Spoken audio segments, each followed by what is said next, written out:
Bugunning yadroliq kuchi, atining yetakchilari bo'lgan yoshlar har vaqt har qanday jamiyatda to'liq qimmatli. Chunki biz yoshligimizda nimani xohlasak shuni qila olamiz. Qanday hayot xaritasi sizish, qanday yashash bizdagi tushuncha va ideyaga bog'liq. Ammo afsus biz bugun yoshlarimizda ayni chog'da biz cho'nglarimizni ko'rib cho'ng bo'lgan, hayotimizga ulgu tikilgan u sifatlarni nihoyat az uchratamiz. Biz bugun sizlar bilan sadoqat va vafo haqida o'rtoqlashib boqaylik.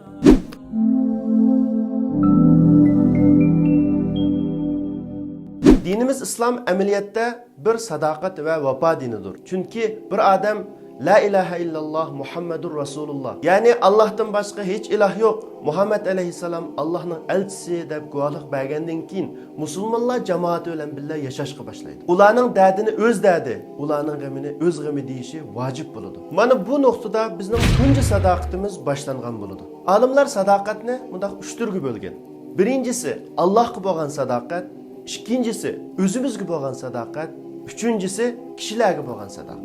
Allohga bo'lgan sadoqatimizni so'z va amallarimizda ixlos qilish, Allohni har vaqt o'zimiz bilan birga his qilish va shu tuyg'u bilan bergan va'dalarimizga vafo qilgan asosda yashash orqali namoyon qila olamiz. O'zimizga bo'lgan sadoqatimizni ko'pincha vaqtlarda o'zimizda bayqagan ayib nuqsonlarni bayqash va tuzatish orqali qo'g'day olishimiz mumkin.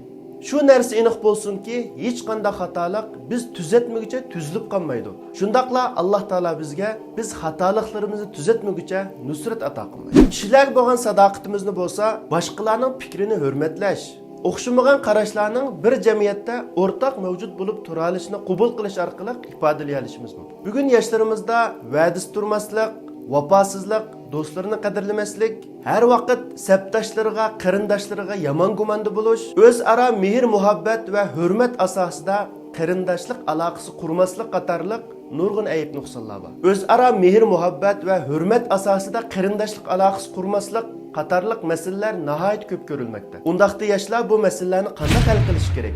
Birinchi, biz bu masalalarni albatta oldi bilan Allohga bo'lgan sadoqatimizni tekshirish orqali tuzata olishimiz mumkin. Chunki musulmonlik faqat ig'zimizdagi so'z bilan, o'qigan namozimiz, tutgan ro'zimiz bilan bo'lmaydi. Balki jamiyat ko'rsatgan go'zal axloqimiz, atrofimizdagi qarindoshlarimiz bilan bo'lgan mustahkam aloqamizmi bizning musulmonligimizning muhim bir parchasi hisoblanadi. Albatta ibodatlarimiz islomning turiki va asoslari. Islom binosi hargizmi bitmagan qurilish emas, balki Alloh tomonidan mukammal va puxta puttirilib bo'lgan bir saraydır. Bu sarayning hamma taraflarini to'liq namoyon qila olgandila biz islomni haqiqiy namoyon qilgan bo'lamiz.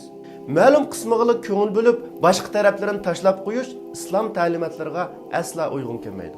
Payg'ambar alayhisalom namoz haqida, ro'za haqida, Alloh yo'lida chiqim qilish haqida qanday ko'rsatma bergan bo'lsa, rostchilik, samimiyat, sadoqat, o'zaro hurmat va qarindoshlik haqida nihoyat keskin va to'liq muhim ko'rsatmalarni bergan.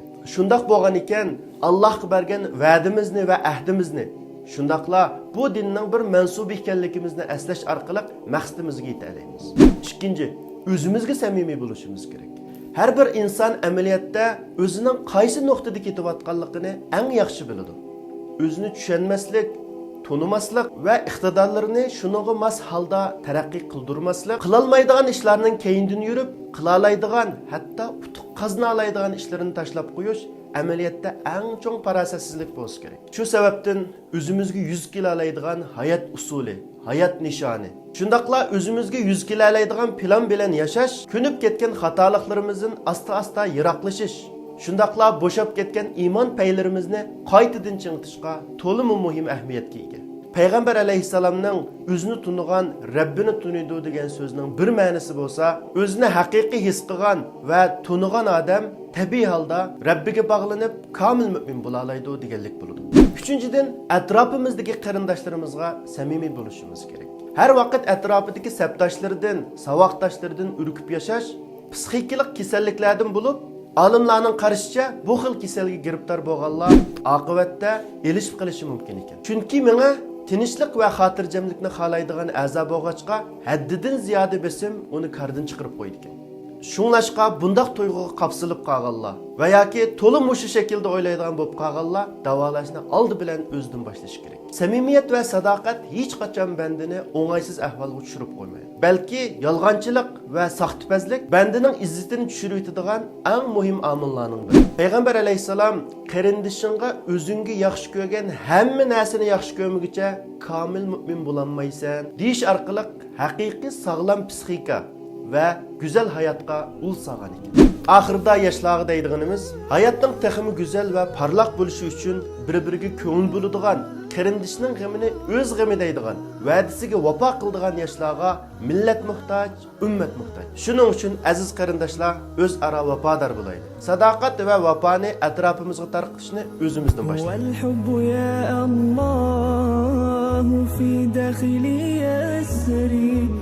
يضيء كنور الشمس ينفح كالعطر